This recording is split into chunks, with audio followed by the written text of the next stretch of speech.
administrators, and thanks for joining me today as I show off the latest district report that's going to help you monitor and address missing grades for students.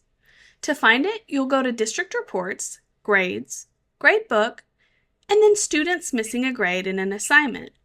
Remember, you can always click All Reports and just search for the title.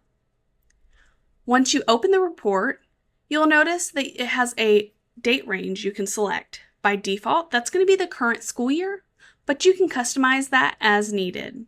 Once you select Run, you'll see that you have a variety of information that populates. This includes the teacher name, course and section info, the quarter it applies to, the assignment title, due date, and the student's name and grade level.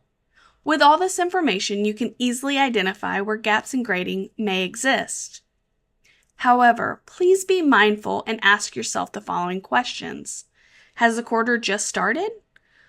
What was the due date for the assignment? Has it even passed, or is it a future date? And remember, with any district report, you have the ability to turn your filters on.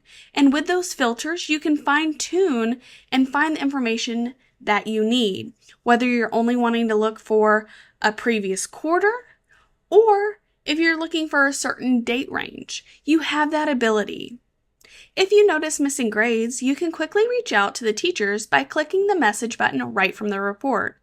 This makes it easy to check in and ensure everything's on track. And don't forget, if you've applied filters, it'll make sure that you're only messaging those teachers. We all know having accurate and timely grade data is essential for communicating student progress with both the students and their families. So we hope that this new report helps provide better support for your teachers and improve overall grade tracking.